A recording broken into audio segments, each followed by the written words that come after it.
Good morning, everyone, and happy Wednesday. I hope that you are having a wonderful week. I'm having a wonderful week. It's my first week back to work. So, why would it be anything other than wonderful? It's the week when administrators get together, we plan, we talk about the successes and failures of the past year and the things that we want to do to make this year better. We talk about how we're going to support teachers and how we're going to make learning experience rich, relevant, and just absolutely wonderful for our students. And so I'm always invigorated. I love planning. I love creating. Fancy myself a creative person. When you're a teacher, you create lesson plans and you create opportunities. That's the way I saw myself anyway. I create opportunities. And so as an administrator, nothing has changed. I create opportunities for my teachers to grow and thrive so that they can create opportunities for our students to grow and thrive. And so I will tell you this though, I'm sleepy. I'll say that.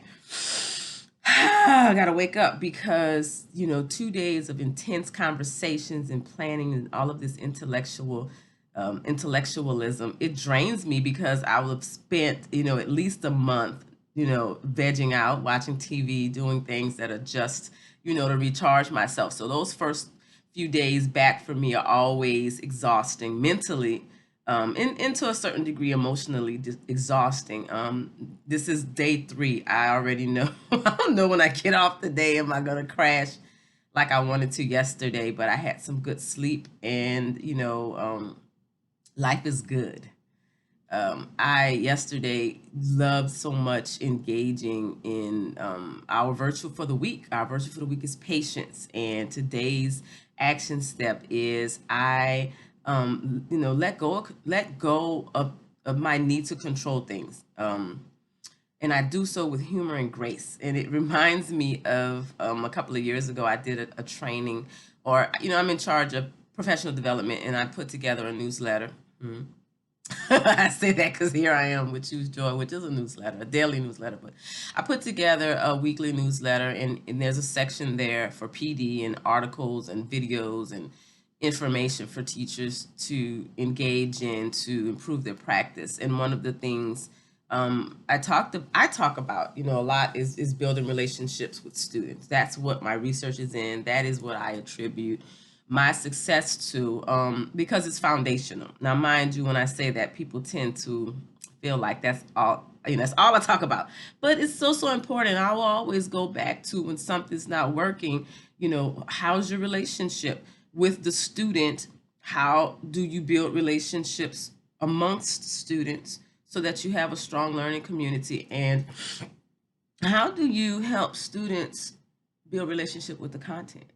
How do they relate to the content? All of those things are very, very important. So I think in terms of relationships, that's just who I am. That's what I find to be important, and that is going to change that. And so I done a PD about using humor as a way to connect with students, using humor as a way of really letting go of control. And for the most part, is when a child does something that disrupts the learning or disrupts our teaching. How do you handle that with humor? And for me, it was natural, not sarcasm, but just a little quip, like, you cannot detour me from the goal. I have a goal, I have a destination, and it's to get to the end of this lesson, it's to get you to learn this concept, and nothing you're gonna do or say is going to deter me, not at all. And I know that it's all about not taking it personal. And really, that's the life lesson for any of us in any situation. At the end of the year, I reflected with the teachers on my course load, and I asked them, what are you going to take from this year, this COVID year? What are the new things, reflect on, what are the strengths? What does it take to be a successful teacher based on your own experience? And I remember one of my teachers talking about, you just can't take it personal. We can't take it personal when kids do what they do. It's power struggle. They're trying to exert power in areas where they feel powerless. That's what I, learned a long time ago. And so it's not personal. It's not a personal attack. It's not them being little rude buggers. It's really not. It's them trying to make sense of their world. And we all strive to control our world. And, in the email today, I said that really the only thing we have control over are ourselves. We have control over what we do, our decisions, our actions. We have a control over what we what emotions we allow to sit with us for long periods of time. We don't have control over others, and I have this conversation all the time when I'm talking discipline with students.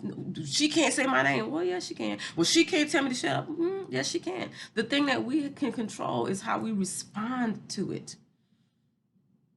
The only thing we have control over is ourselves. Everything else we gotta let go, and that is something I gotta learn in this journey, to be more patient.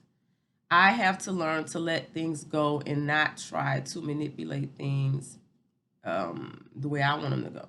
And by that, I mean, I can't manipulate others to do things that I want them to do. I have to allow people to do things in their time. I have to allow people to do things that they're comfortable with doing. And I have the right to respond in a way that I feel best serves me as well. It's difficult because you have to find balance between getting along and being productive and being loving and graceful and compassionate and patient with others, but allowing them to be who they are, because we should not attempt to control them. That was one of the aha moments I had when I researched male noddings, when I was doing my research. This idea of coercing people. Now, I know I have pretty strong ability to um, get my way, to influence people. And it's always to do things that I think is the best thing for them and for situations. It's never some selfish, okay, I ain't gonna say that. It's rarely some selfish motive that's just for me. But of course, sometimes it's some selfish motive that's just for me. That's the way we are. And that's what I think, as long as you're aware of it and you don't, I don't know, just don't do things that hurt people. When you find that something that you do or say hurts people and you care about them, then you strive not to do that, right? So, but you know what? I see that you got me off task. My kids would do that all the time. They like listening to me talk and tell stories. I'm a good storyteller. I come from a long line of storytellers, and it's really easy to fall into that.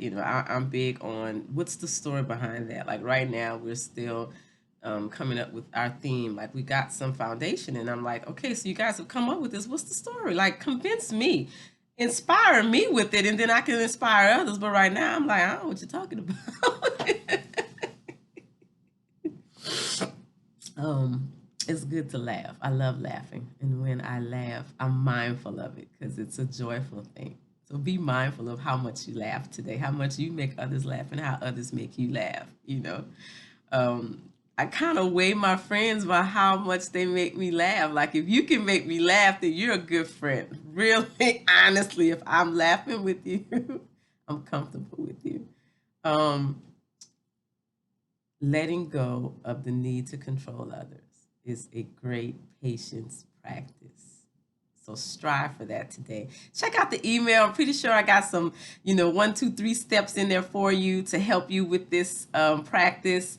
Great songs. A great song of the day, a great quote about letting go and finding acceptance. Acceptance is the key to so much happiness. When you can find acceptance, um, there's lots of happiness there, guys. We're almost to the end of July. It's amazing, isn't it? I hope that you guys are enjoying your July, you're enjoying the email, that you're being kind to yourself. What does it mean to be kind to yourself? Is it the way you feed yourself? Is it the people you surround yourself with? Is it the activities you engage in? Is it exercising at the end of a long work day? Is it romantic conversations with the one you love? Is it smiling at yourself in the mirror in the morning? How are you kind to yourself? What kindness do you speak to yourself? Make sure that you do that today. And then be kind to others, smile at others, greet others, share your joy with others.